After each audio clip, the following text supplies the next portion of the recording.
Shalom. I want to give all praises, all honor, all glory to Yahweh, Bahasham, Yahweh Shai, Bahasham, Rakakwadash. Double honors to the apostles and the elders of Great Millstone, and peace and salutation to all the brothers out there pushing this word in truth and in sincerity and with charity. And peace and salutation to all the brothers and sisters that be scattered to the four corners of the earth, that behave and look like the other nations. Shalom. This is the brother Debaria. And I'm going to start off with this Micah 2:1. It says, "Woe to them that devise iniquity and work evil upon their beds.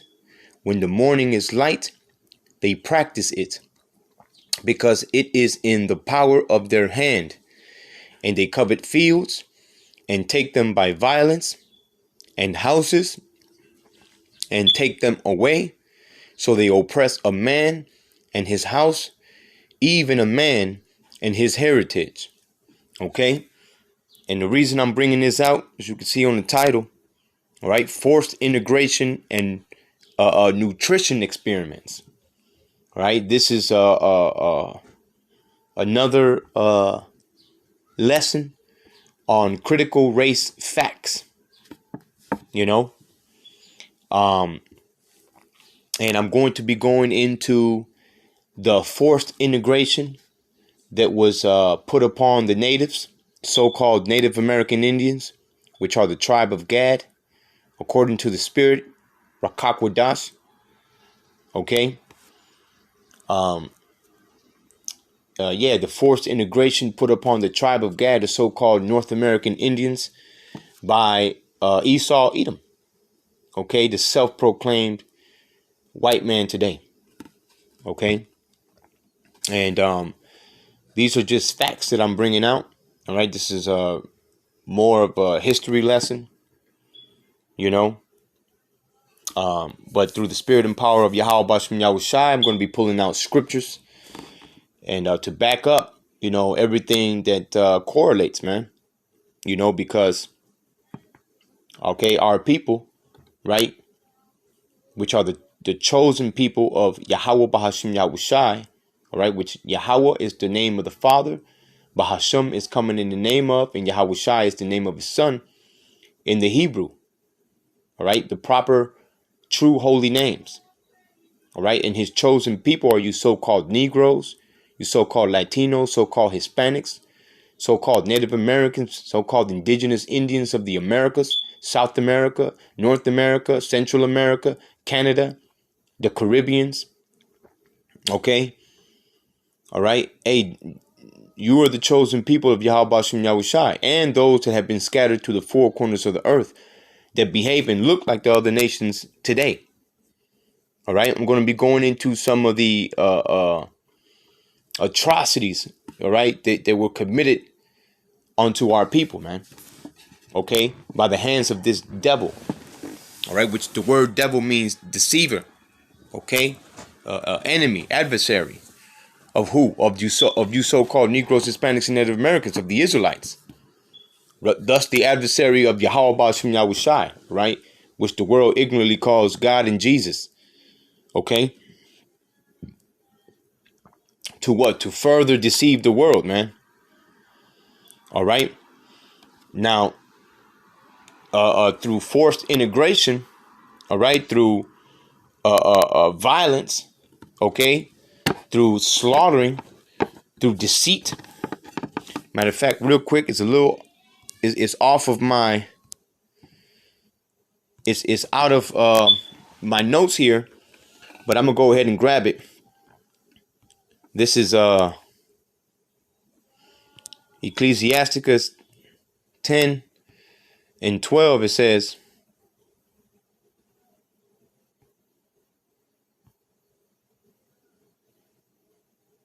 no, Salakia, Ecclesiasticus, also known as the book of Sirach, chapter 10 and verse 8, it says, "Because of unrighteous dealings, injuries," let me highlight that.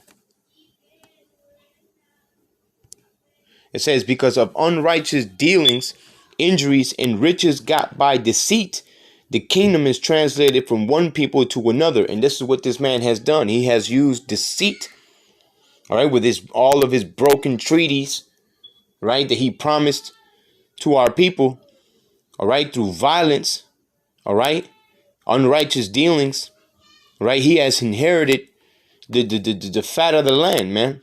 He has inherited all of our lands. He has inherited our people as slaves, as captives, all right. And he has been let loose for a little while, all right, meaning this his system that he has, his democratic system, his government, the power that he has exercised upon the earth, all right, to basically to place judgment upon the nation of Israel for not obeying the words of Yahweh Shem Yahushai, which ultimately is all orchestrated by the Lord. But this man has gone too far. All right, that's why the scripture says, in the time of their calamity, in the time that they're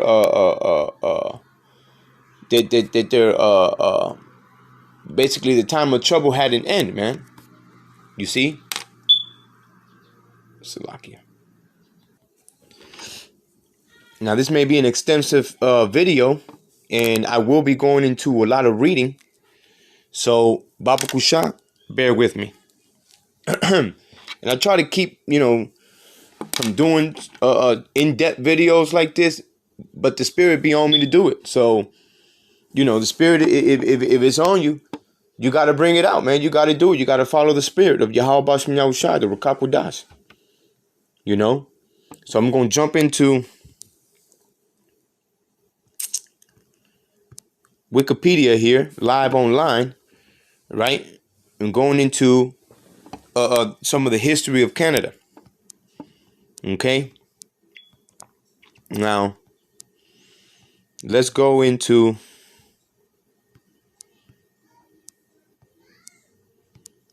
history and forced integration. And I'm going to start off with paragraphs 1, 2, 3, 9, and then 10. And then I'm going to jump to paragraphs 12 through 17 to pull out extensive facts and points on what this man has done to our people, to correlate that with the scriptures. Okay. It says, in Canada, the Indian residential school system was a network of mandatory boarding schools for Indigenous peoples. The network was funded by the Canadian government's Department of Indian Affairs and administered by Christian churches. The school system was created to remove Indigenous children from the influence of their own culture and assimilate them into the dominant Canadian culture. Over the course of the system's more than 100-year existence, around 150,000 children were placed in residential schools nationally. By the 1930s, about 30% of Indigenous children were believed to be attending residential schools. The number of school-related deaths remains unknown due to incomplete records. Estimates range from 3,200 to over 30,000. You see? So there goes one right there, man. Okay? The fact that they say that a lot of these deaths remains unknown because a lot of these, like they just pulled out all these articles about all these remains being found under these schools. All right, all these unmarked graves and all that, which I'll get into in a moment, Lord willing. Showing you the violence and the hatred of this man towards our people, because these things were done. They weren't done to men and women of age. All right, to men of war or savages or something like that. This was committed unto children. Okay. All right, and there has been no remorse to this, man. Okay. It says the system had its origins. Let me move this down. It says the system had its, and let me highlight this.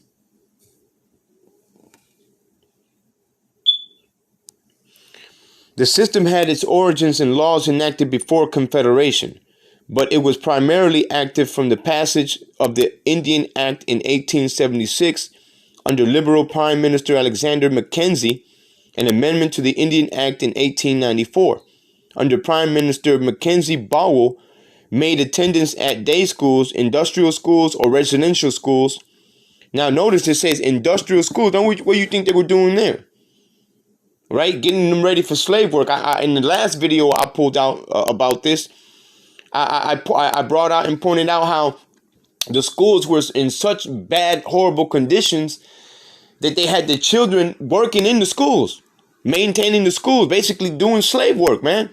That's just a nice way of them saying that the children were not only integrated by force into these schools, massacred, abused, and destroyed, slaughtered, but they had them slaving to uphold these schools as well. Imagine you having to keep up a building that you know you've been assigned to death.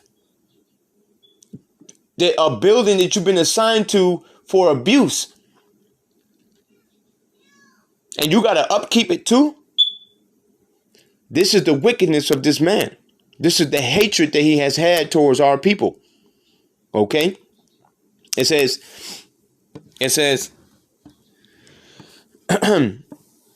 where was I? Industrial schools or residential schools compulsory for First Nations children. When it says First Nations, it's talking about the so-called Native Americans, man. All right, which we believe through the spirit and power of Yahweh Bashim Yahushai, Bahashim Rakakwadash, to be the children of Gad, man. Of the tribe of Gad, of the 12 tribes of the nation of Israel. You see? It says, due to the remote nature of many communities, school locations meant that for some families, residential schools were the only way to comply.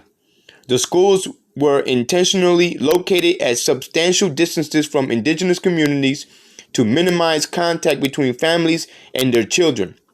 And I'm going to get into that in a moment, because that was done on purpose, because they believed that any contact that they had with the parents or relatives or anything that had to do with the culture would basically be a stumbling block to their forced integration. Okay? It says, the schools were intentionally located at substantial distances from indigenous communities to minimize contact between families and their children. Indian Commissioner Hayter Reed argued for schools at greater distances to reduce family visits. See that? So this man was supposed to be a commissioner, man, and what was he arguing? He was arguing, no, they got to be even farther away, even more secluded, even more kidnapped. Okay? All right? It says, which he thought counteracted efforts to assimilate indigenous children. You see? It says, parental visits were further restricted by the use of a pass system designed to confine indigenous peoples to reserves. The last federal operated residential school, Gordon's Indian Residential School in Punitchi, Saskatchewan, was closed in 1996. All right, just a little under 50 years ago. Okay? Now that's big time information there, man. Just a little under 50. Hey, man, I'm a little bit under 40 years, man. So it was just a little while ago, man, literally, that these schools were still in full-blown operation. That they were still raping, robbing, murdering, slaughtering, abusing, experimenting on our children, man. It says schools operated in every province and territory with the exception of New Brunswick and Prince Edward Islands. Oh, goody. That's just because there wasn't enough time for them to be established there. I guarantee it. Anyway, let's move on.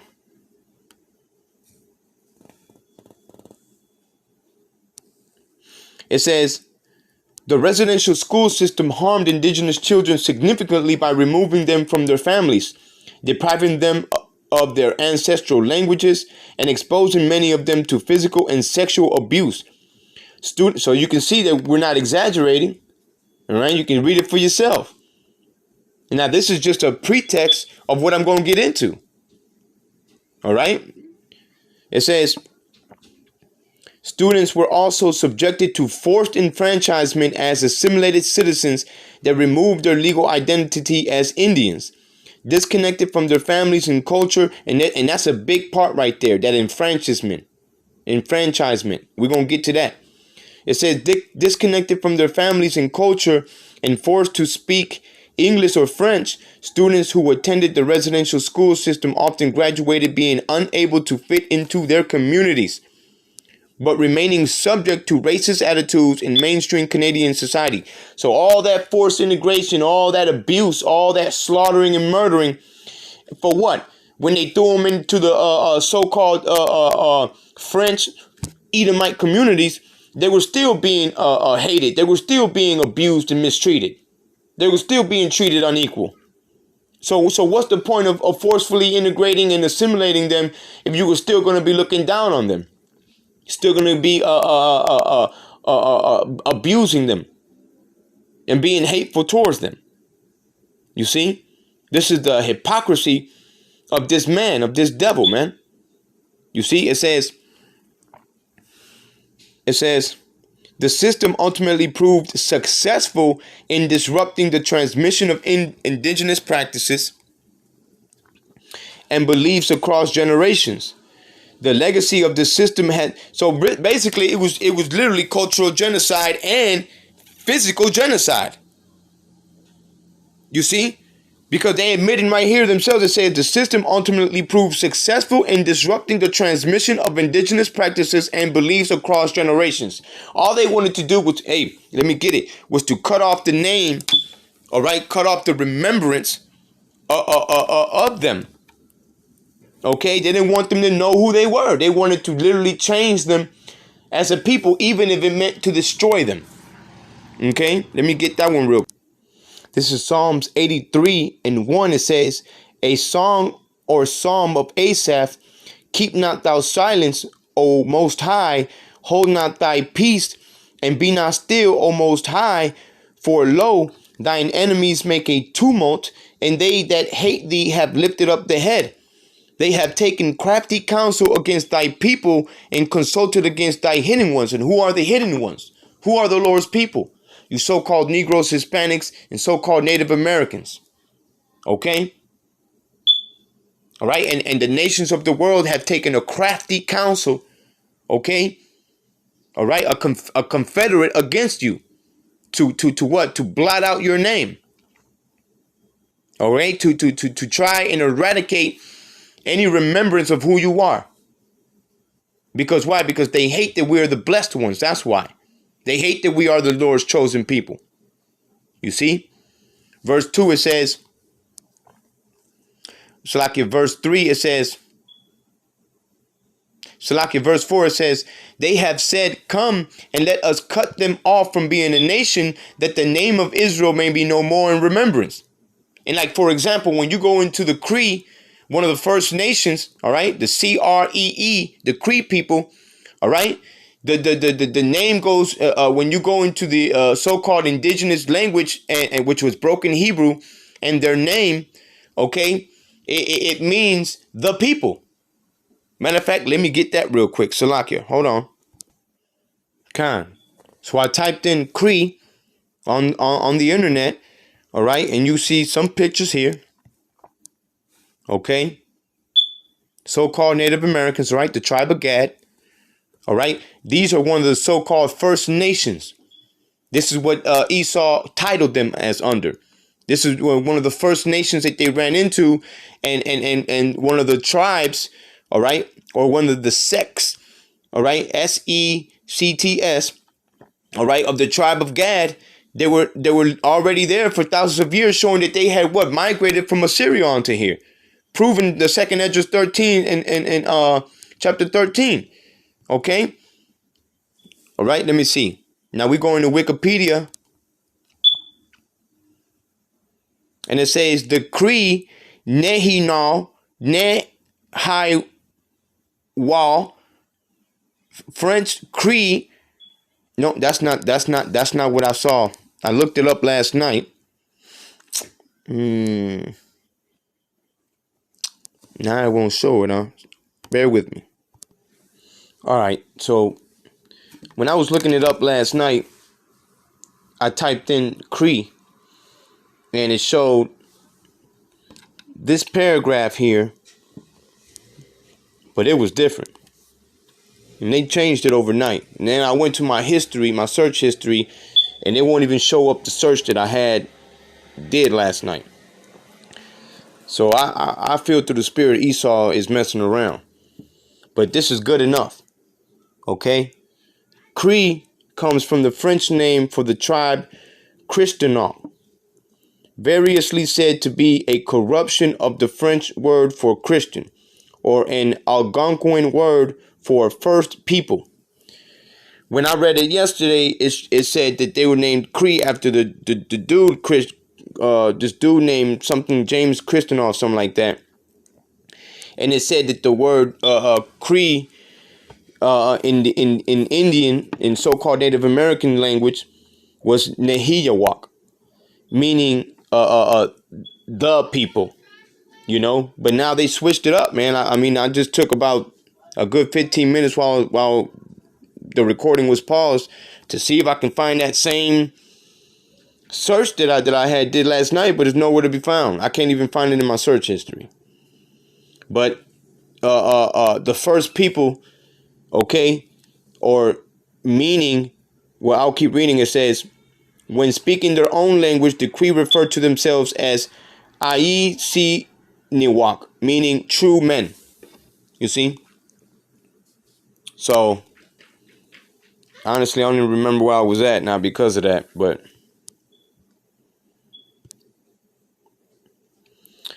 Psalms 83 and 4 says, they have said, come and let us cut them off from being a nation, that the name of Israel may be no more in remembrance.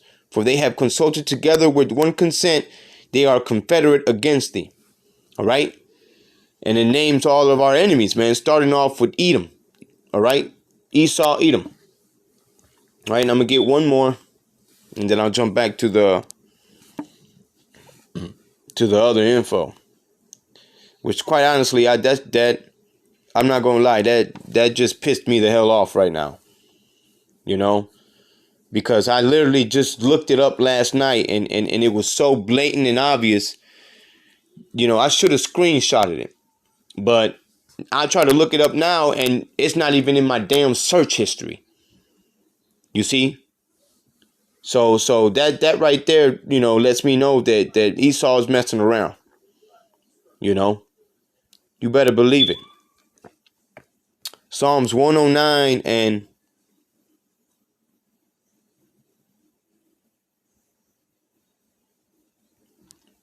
and 13, it says, let his prosperity be cut off, and in the generation following, let their name be blotted out.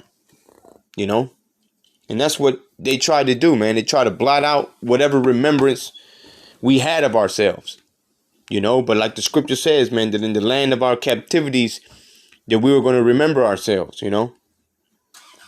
So let me get back to the article, Salakia. Okay. It says the system ultimately proved successful in disrupting the transmission of indigenous practices and beliefs across generations. The legacy of the system has been linked to an increased prevalence of post-traumatic stress, alcoholism, substance abuse, and suicide, which persists with indigenous communities today. And that's how bad they messed up our people, man. You know, that our people are still suffering from post-traumatic stress, alcoholism, substance abuse, suicide, all right, sexual abuse, because these are all the things that were committed to these children. And those are the ones that survived. You know, and when I say survived, I mean survived these horrific schools, man. This horrific forced integration system that they had developed to basically destroy our children, man. Okay? Khan. This is paragraph 3 now.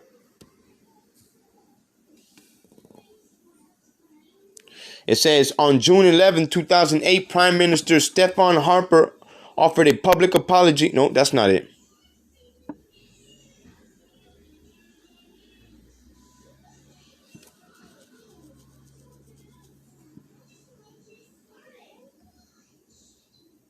That's not it.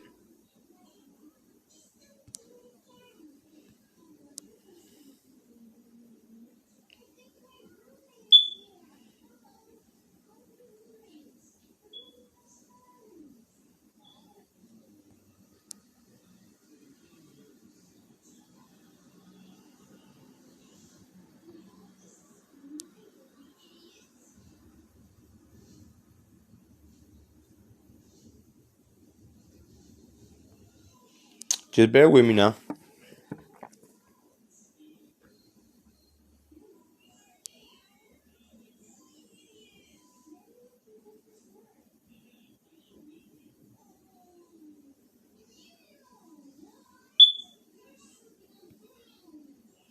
Right, I'll read this one right here.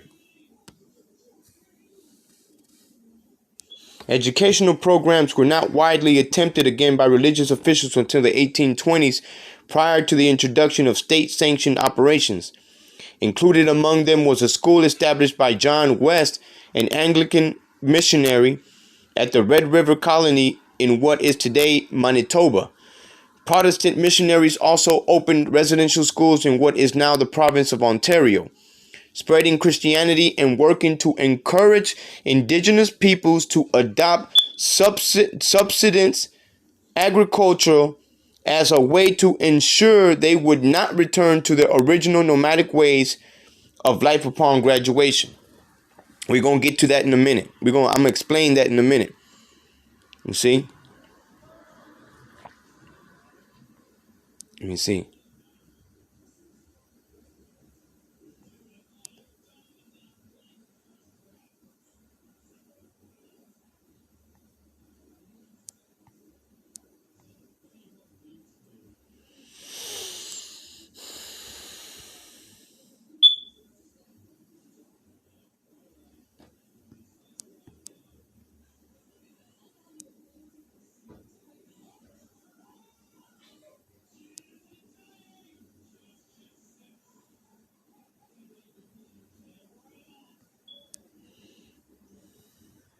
Here it is right here.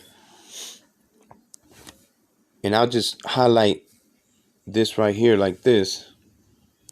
It says, beginning in the late 1800s, the Canadian government's Department of Indian Affairs officially encouraged the growth of the residential school system as a valuable component in a wider policy of integrating Indigenous peoples into the European Canadian society.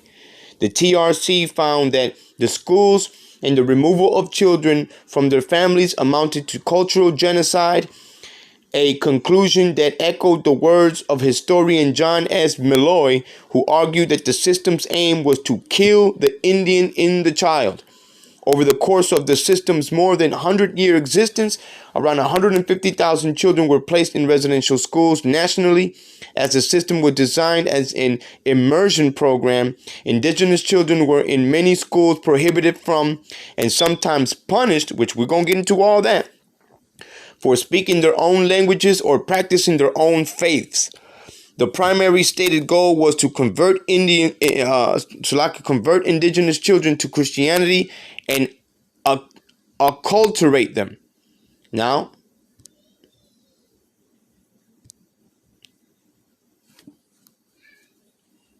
let's read this paragraph.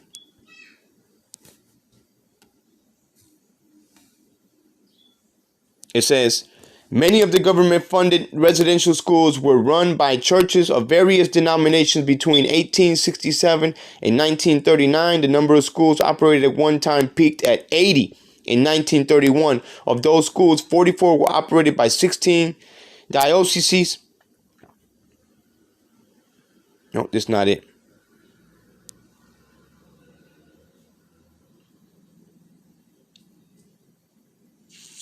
It's not it.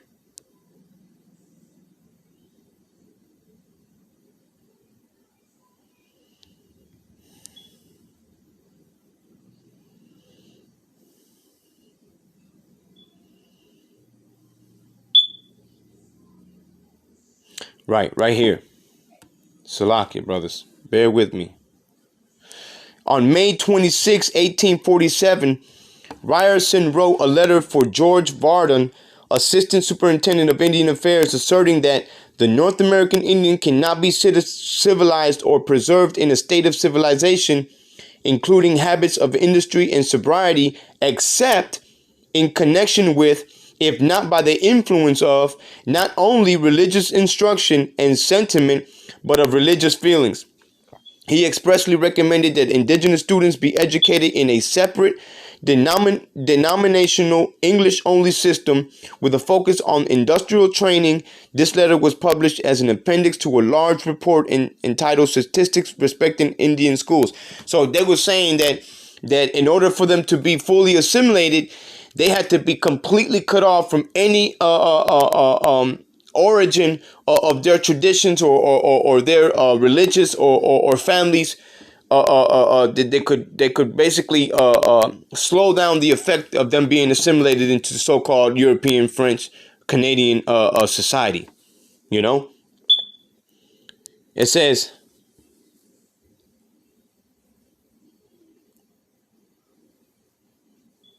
right, this is it right here. This is the whole industrial part about it. All right, this is why they wanted to industrialize, put industrialized schools, man.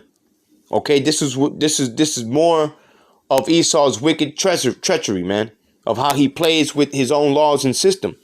It says the Gradual Civilization Act of 1857 and the Gradual Enfranchisement Act of 1869 formed the foundations for this system prior to Confederation. These acts assumed the inherent superiority of French and British ways and the need for indigenous peoples to become French or English speakers, Christians, and farmers. Now, why would they want to force them to become farmers? Because why? Because the so-called natives, they hunted and followed the buffalo and followed the changes of the land to live, man. Whereas in Esau, you know, they just wanted to plow through the land and reform the land and change the land, literally, all right, to create big industrial farms.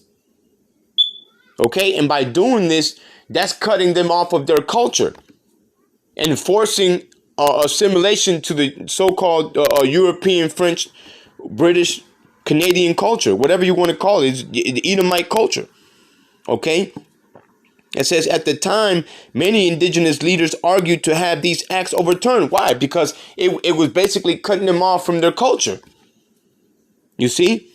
It says the Gradual Civilization Act awarded 50 acres of land to any indigenous male deemed sufficiently advanced in the elementary branches of education and would automatically enfranchise him, removing any tribal affiliation or treaty rights. You see? So again, they use money, land, goods, gifts, man, to what? To poison the hearts of the leaders to get them to assimilate to their ways.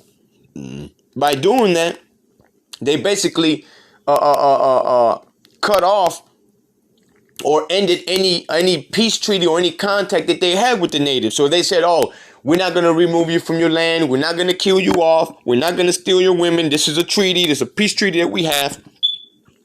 But the moment that one of those leaders took that bag, they took those 50 acres, all right, and took the title of enfranchisement, he automatically belonged to the French government. Which cut off any treaty that they might have had, killed the contract, and allowed these people to what? To do and undo whatever they wanted. You see? It says, with this legislation and through the creation of residential schools, the government believed indigenous peoples could eventually become assimilated into the general population. Individual allotments of farmland would require changes in the communal reserve system, something fiercely opposed by First Nation governments because it's just to make it plain, this was a government tactic to get the native leaders, all right, to assimilate to their ways. By what? By cutting them off completely of their culture, even if they had to murder them to do it, which we'll see in a moment. We'll get to that in a moment. It says,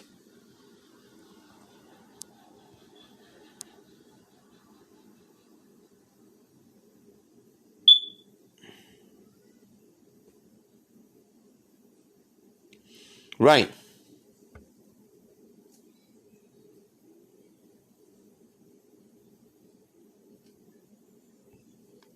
Let me read a little bit. Let me read this. Because I kind of, that shit threw me off, man. Because I know what I saw. You know what I'm saying? But anyway. In January 1879, Sir John A. Macdonald, Prime Minister of what was then post-Confederation Canada, commissioned political Nicholas Flood Davin to write a report regarding the industrial boarding school system in the United States, now known as the Davin Report. The report on industrial schools for Indians and half-breeds was submitted to Ottawa on March 14th, 1879, and made the case for a cooperative approach between the Canadian government and the church to implement the aggressive assimilation pursued by President of the United States Ulysses S. Grant. All right, that devil. Okay, it says Davin's report relied heavily on findings he acquired through consultations with government officials and representatives of the 5 civilized tribes in Washington, D.C., and church officials in Winnipeg and Manitoba. He visited only one industrial school, day school in Minnesota before submitting his findings. So he only had to visit one school before he already decided on what the hell he wanted, which shows that the Micah 2 and 1 through 2, man. They devise these wicked things on in their minds, in their beds, man, and they practice them. All right, they put their minds to these ideas, man. All right, they made reports. They pulled out statistics, something that this devil is doing elaborately today, man. You just turn on the news and they'll talk about some heat wave or some whatever's going on in the world, and then all of a sudden they're going into all these statistics and numbers and reports, and it's like, how you getting on this info? Because he has eyes everywhere. That's how I know for a fact that he's messing with the internet right now, for me not be able to pull out that one article or the paragraph that I saw yesterday that showed that the real name of the Cree, the Nehiyawak, all right, literally meant the people. Which we saw a minute ago, it said First Nations or First Peoples or true men. Yeah, because we're the true Israelites. We're the true men that Yahweh Bashem Yahushai has put the Spirit of the Lord upon, man. His Holy Spirit upon the Israelites. Especially the 144,000, you know. When it says,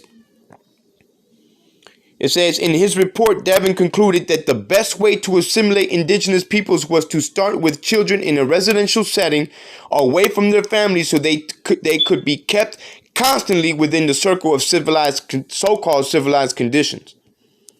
You see?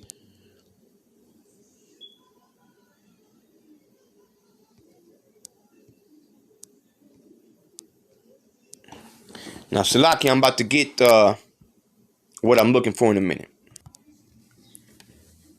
Okay, Khan, here we go. Salaki, if I seem like I'm all over the place with this stuff, but I'm just trying to pull out as much info as I can before I start pulling out scriptures. It says, although education in Canada was made the jurisdiction of the provincial governments by the British North American Act, indigenous peoples and their treaties were under the jurisdiction of the federal government. Residential schools were funded under the Indian Act by what was then the Federal Department of the Interior, adopted in 1876 as an act to amend and consolidate the laws respecting Indians. It consolidated all previous laws placing indigenous communities, land, and finances under federal control, you see?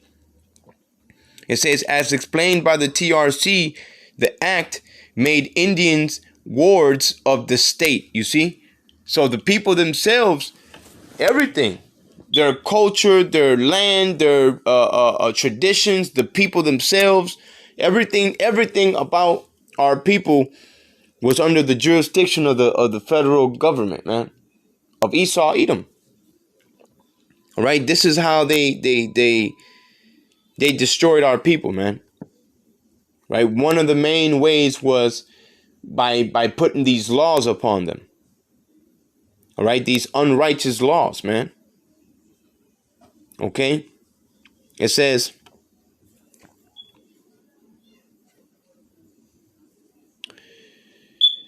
unable to vote in provincial or federal elections or enter the professions if they did not surrender their status. If you were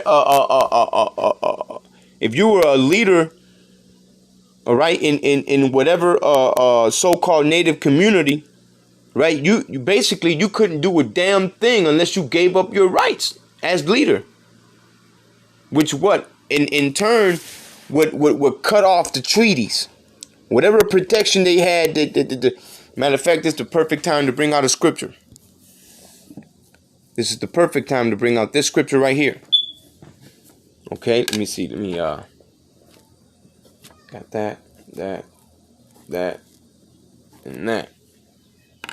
This is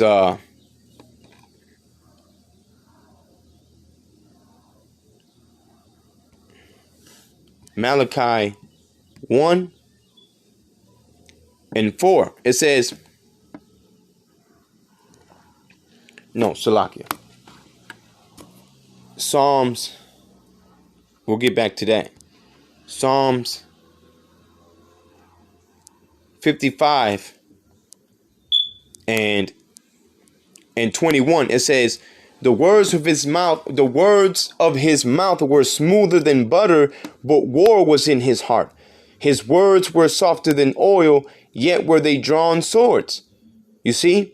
Because this man made many promises, many contracts, many treaties with our people, and he broke every single one of them. They were all just tricks, all right, to deceive our people. Here, make this deal with me, make this contract with me in the government. You as a leader of your indigenous community, make this contract with me, and everything is going to be all good. But once they made the contract, then Esau later comes and says, whoa, well, you made the contract with me. Now you're under federal jurisdiction. So you got to give up all your rights and be assimilated to our ways. If not, we're going to cut you off anyway. You see? And that's why the scripture said that his words of his mouth were smoother than butter. You know? That his words were softer than oil. But war was in his heart, man. Yet were they drawn swords, because this is the devil that we're dealing with here. Okay? The ultimate deceiver, man. You see? Verse 22 says, cast thy burden upon Yahweh Ba'ashim Yahushai, and he shall sustain thee. He shall never suffer the righteous to be moved. But thou, O power, shalt bring them down into the pit of destruction, bloody and deceitful men. You see, because this is what this man is. He's a bloody and deceitful man. You see? This is how he gets down, man. This is how he operates. Through deceit. Through lies. Through falsehood. Through violence, man.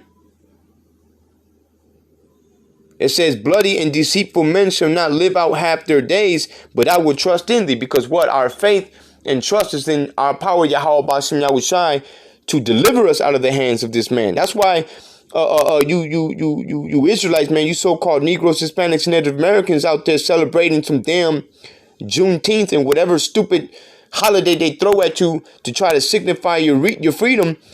You're out of your damn minds, man. Freedom from what? You're still under the jurisdiction of this man's rule, man.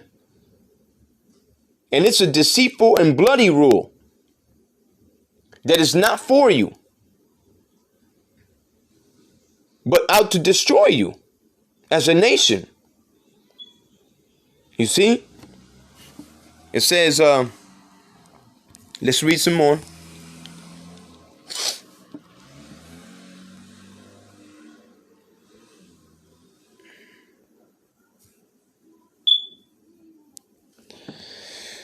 Let me see.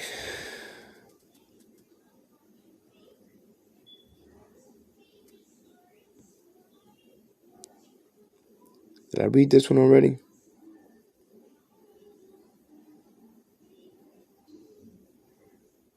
Right, let me read this last part again.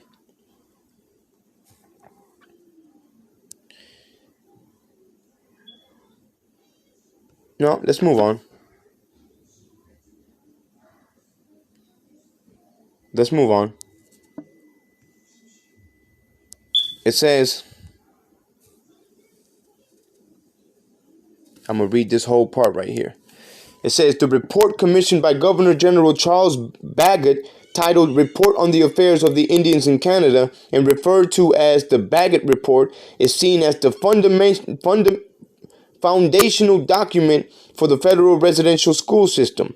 It was supported by James Bruce, 8th Earl of Elgin, who had been impressed by industrial schools in the West Indies, and Egerton Ryerson, who was then the chief superintendent of education in Upper Canada. On May 26, 1847, Ryerson wrote a letter for George Varden, assistant superintendent of Indian Affairs, asserting that the North American Indian cannot be civilized or preserved in a state of civilization.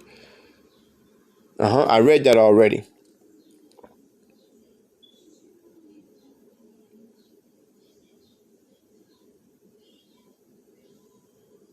I read that already. It says he expressly recommended that indigenous students be educated in a separate denominational English-only system with a focus on industrial training.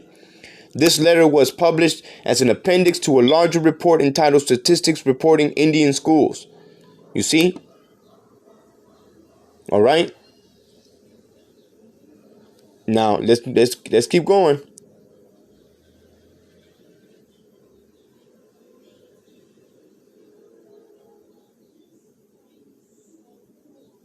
Right, I read that already. So it was 12 through 17.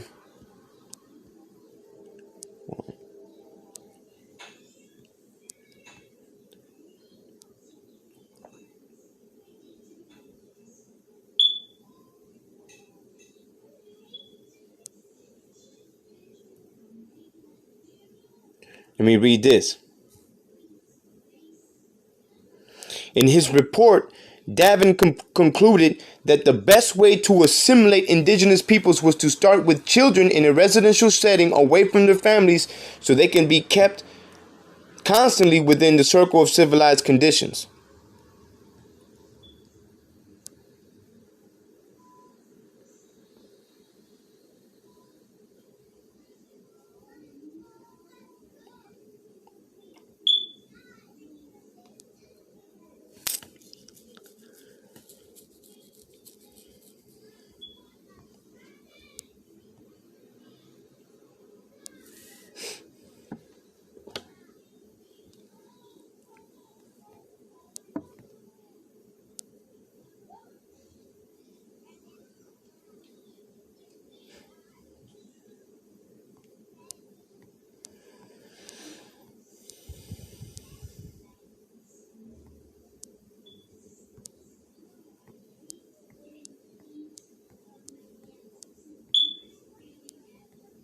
Here it is right here. Instruction, style, and outcomes. Let's read this.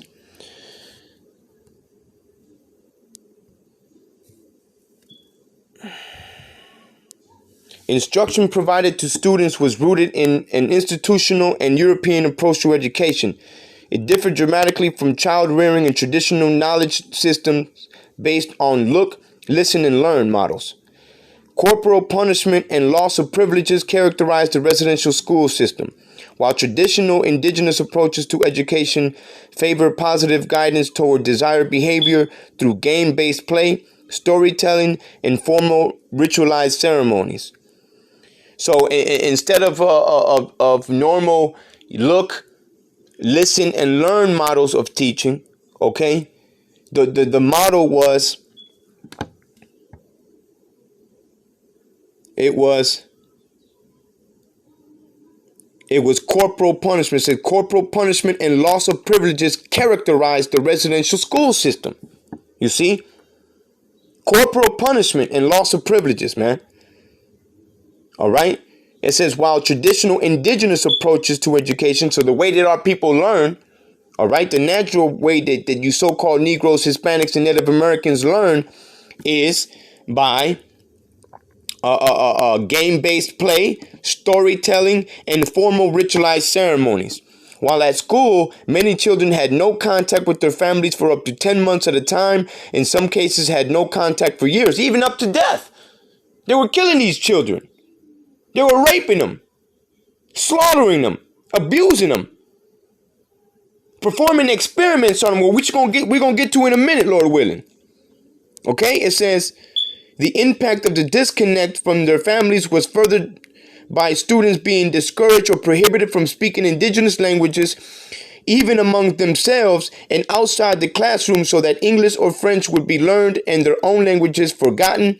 In some schools, they were subject to physical violence for speaking their own languages or for practicing non-Christian faiths. And if the child was stubborn and kept speaking the language and not listening, ultimately they were beaten to death. They were raped to death, strangled, murdered. Okay? It says most schools operated with the stated goal of providing students with the vocational training and social skills required to obtain employment and integrate into Canadian society after graduation.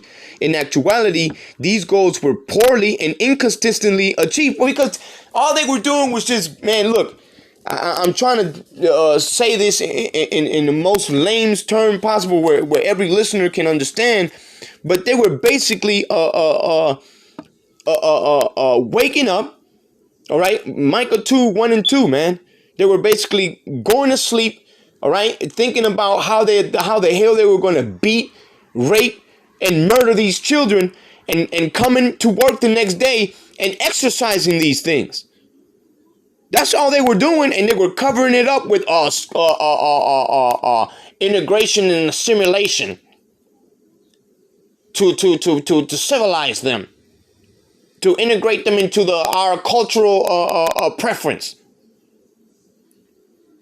This is the deceitfulness of this devil, man. This is the violence and the hatred that this devil has towards our people, man. It says these goals were poorly and inconsistently achieved. Many graduates were unable to land a job due to poor educational training.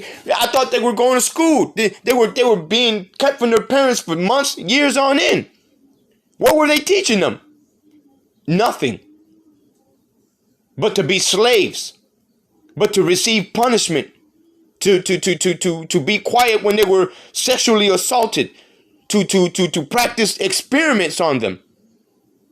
Which we're going to get to that very quickly, and we're going to get to the mortality rates that this caused. But they disguised it all with their wicked government, man. With their smooth, buttery talk. The same thing that they do today. This is how we know that you're the devil, man. Esau. You self-proclaimed Europeans. You see, it says,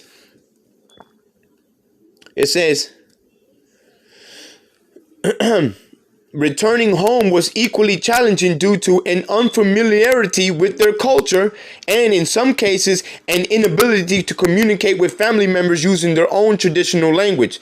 Instead of intellectual achievement and advancement, it was often physical appearance and dress, like that of middle-class urban teenagers, or the promotion of Christian ethnic that was used as a sign of successful assimilation. So there was like, here, dress like this, talk like this, act like this, to make them think that we succeeded. But when they got home, when they got out of if they even made it out of them damn wicked schools, which were just nothing but just torture houses, slaughter homes. Here, pretend that you made it out, that we succeeded. And then after they got to their destination points, if it wasn't death, all right, what did that lead to? A failure, man. Failure in the communities, them being probably drunks, degenerates, because they were doing what was done unto them. The only thing that they learned was to be wicked. to do evil, to receive evil. This is the accuser of our brethren, man, who has put all these things upon our people and then dares to point the finger and say, you see these niggers, you see these so-called Latinos and Hispanics, these Native Americans are savages. When in reality, you're the savage. You're the barbarian. You're the wicked. You Edomites, man. Malachi 1 and 4, man. Let's get that. This is the book of Malachi chapter 1 and verse 4. It says, whereas Edom saith, well, let me start at 1. It says, the burden of the word of Yahweh to Israel by Malachi. I have loved you, saith Yahweh Bashim Yahushai. Yet ye say, wherein hast thou loved us? Was not Esau Jacob's brother, saith Yahweh? Yet I have loved Jacob, and I hated Esau, and laid his mountains and his heritage waste for the dragons of the wilderness. Whereas Edom saith, we are impoverished, but we will return and build the desolate places. And they did, man. After they were chained for 1,000 years in the pit, which is Europe, and they were let loose for a little while, which is the Renaissance, the rebirth of the dragon, the rebirth of the Roman Empire, also known as America, the great daughter of Babylon in the scriptures. Okay, they built their cities. They rebuilt their kingdom off the back and the blood of the Israelites, man. You so-called Negroes, Hispanics, and Native Americans. Thus saith Yahweh Ba'ashim Yahushai of hosts, they shall build, but I will throw down. But Yahweh Ba'ashim Yahushai is about to destroy this wicked kingdom. Destroy the stronghold of Esau.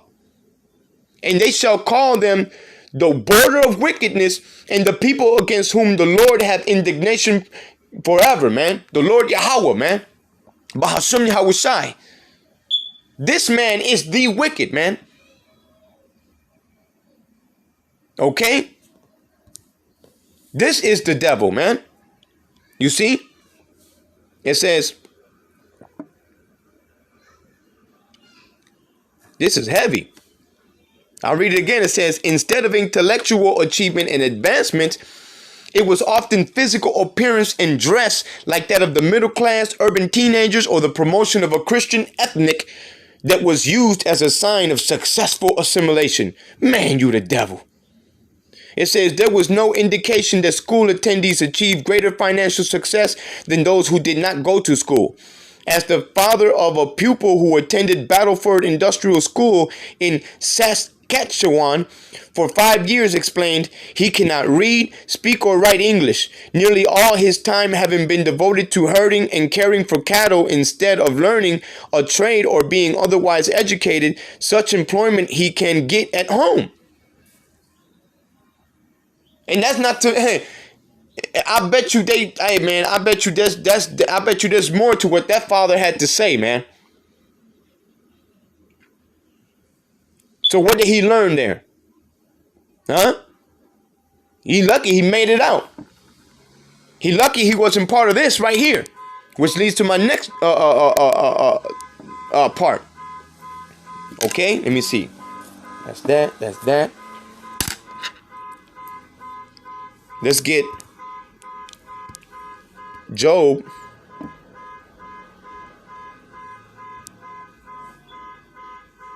13 and 4. It says, but ye are forgers of lies, ye are all physicians of no value. You see? Let's get it. Experimentation.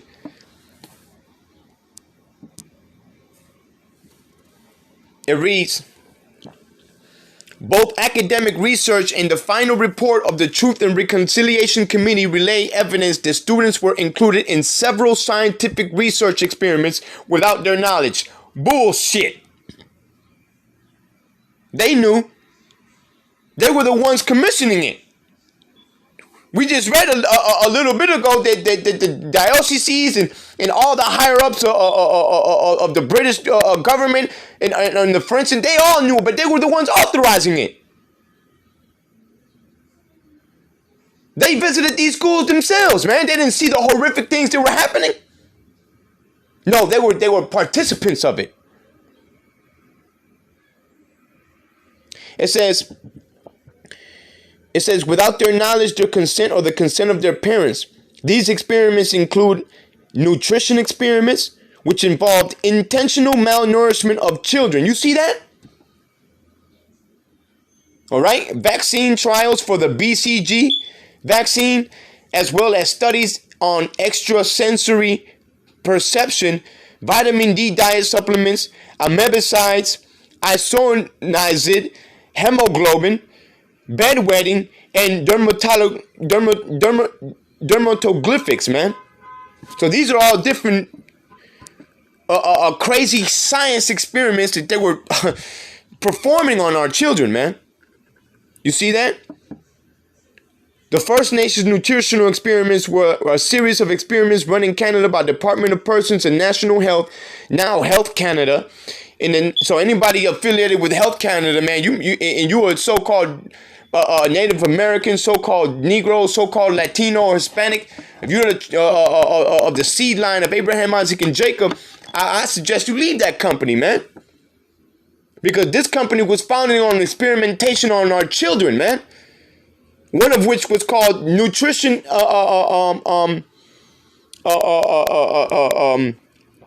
malnutrition experiments, man, where they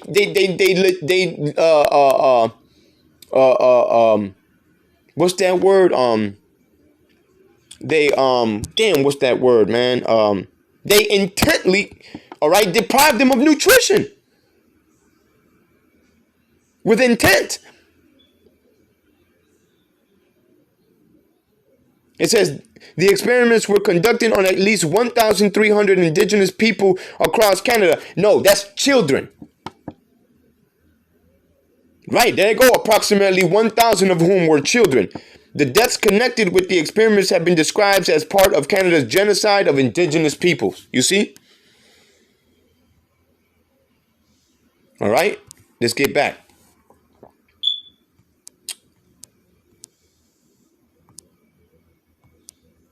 Let's get back. Where is it at?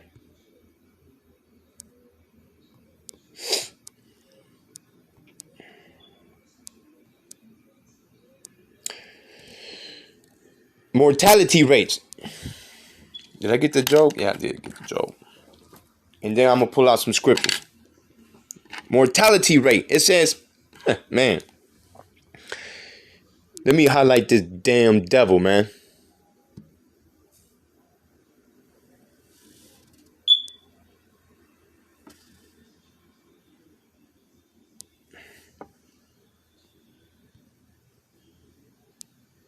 It says, residential school deaths were common and have been linked to poorly constructed and maintained facilities.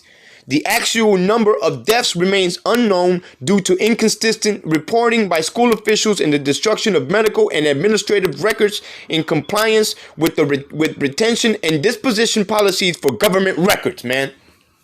So don't tell me that these things were done with no knowledge, man. With them not knowing about it. If these government officials themselves destroyed the records, man. And that's why they have so many unmarked graves now. That's why they so-called digging up remains of 215, 750. Hundreds of children, man. Right under these damn schools. They didn't know. It says, research by the TRC revealed that at least 3,201 students had died, mostly from disease. TRC Chair Justice Murray Sinclair has suggested that the number of deaths may exceed 6,000. And that was just in the schools, man. What about all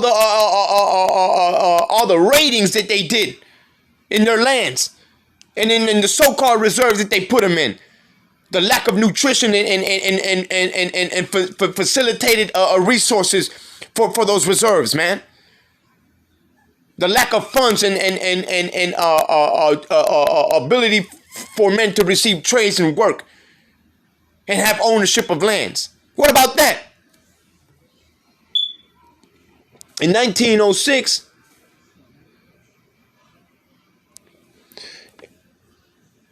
In 1906, the 1906 annual report of Department of Indian Affairs submitted by Chief Medical Officer Peter Bryce highlighted that the Indian population of Canada has a mortality rate of more than double of the whole population. I wonder why. And in some provinces more than 3 times. Among the list of causes, he noted tuberculosis, and that goes your vaccination experiments right there. And the role residential schools played in spreading the disease by way of poor ventilation and medical screening. In 1907, Bryce reported on the conditions of Manitoba and Northwest residential schools, stating, "We have created a situation." I quote. This is a quote from Peter Bryce. It says, "We have created a situation so dangerous to health that I was often surprised that the results were not even worse than they have been shown statistically to be," man. Damn devils.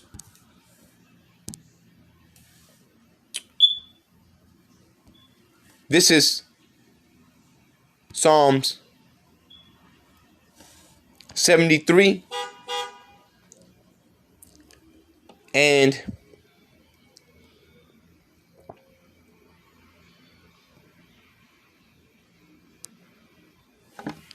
And 4, it says, "For there are no bands in their death, but their strength is firm.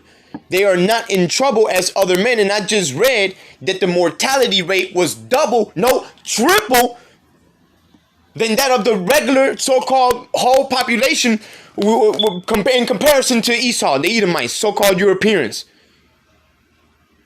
So if the mortality rate of the natives was double, but yet triple than that of the so-called Europeans, it clearly shows that they were not in trouble as the indigenous were. They are not in trouble as other men, neither are they plagued like other men. Therefore pride compasseth them about as a chain, violence covereth them as a garment. These people are their hands are full of blood, man. They're clothed in the very same violence that they have planted. You see? It says, "Their eyes stand out with fatness. They have more than heart could wish. They are corrupt and speak wickedly concerning oppression. They speak loftily." That's why you got these books, these articles, these reports. These devils were proud to write about it. And then you try to talk to them about it today, and they say, "Duh, you can't force critical race theory on me." No, these are critical race facts, baby. That's what they are. It says, "They set their mouth against the heavens, and their tongue walketh through the earth. Therefore his people return hither, and waters of a full cup are wrung out to them. And they say, How doth the Most High know? And is there knowledge in the Most High? Behold, these are the ungodly who prosper in the world. They increase in riches," man. This is how the so-called white people got rich, man. Off of the rape, robbery, and murder of the Israelites, man. The so-called Negroes, Hispanics, so-called Native Americans, all right, so-called Latinos, so-called indigenous people of the Americas. This is how you gained your riches. By the destruction of our people.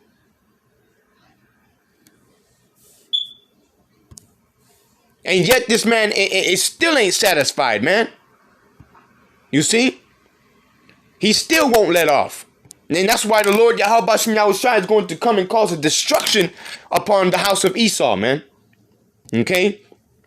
This is Habakkuk 2 and 4. It says, "Behold, his soul which is lifted up is not upright in him, but the just shall live by his faith. Yea, also because he transgresseth by wine, he is a proud man, neither keepeth at home, who enlargeth his desire as hell, and is as death, and cannot be satisfied, but gathereth unto him all nations, and heapeth unto him all people." You see? This is that man. Who else has done Job 9 and 24, man? Let me get it. Who else has done this?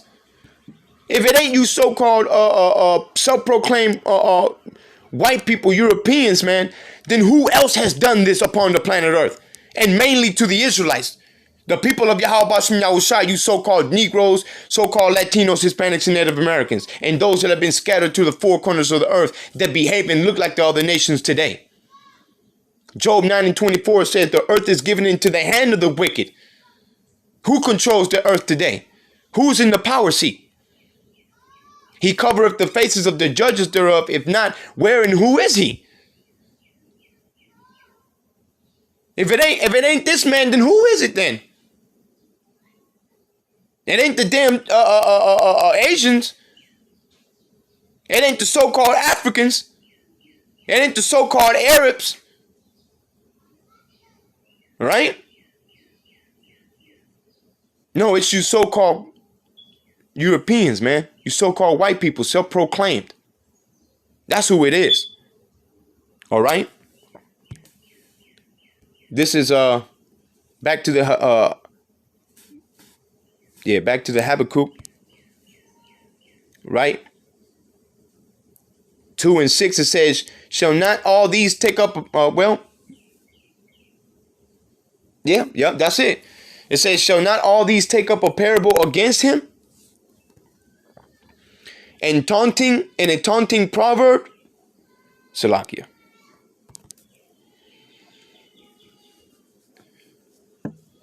It says, and a taunting proverb against him, and say, woe to him that increaseth that which is not his, how long?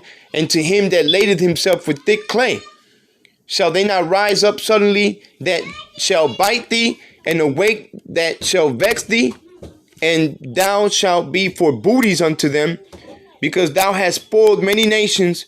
All the remnant of the people shall spoil thee, because of men's blood, and for the violence of the land, of the city, and of all that dwell therein.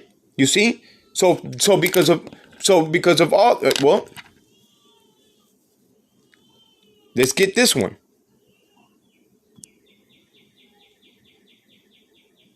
It says, woe to him that covereth an evil covetousness to his house, that he may set his nest on high, that he may be delivered from the power of evil, man.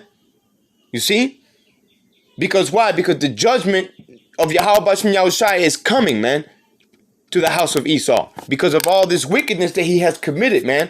All of these atrocities. You see?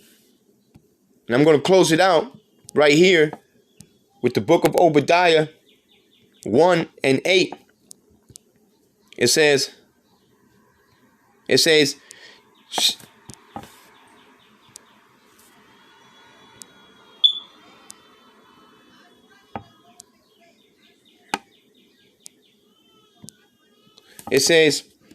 shall I not in that day, saith Yahweh Bashem Yahushai, even destroy the wise men out of Edom, and understanding out of the mount of Esau?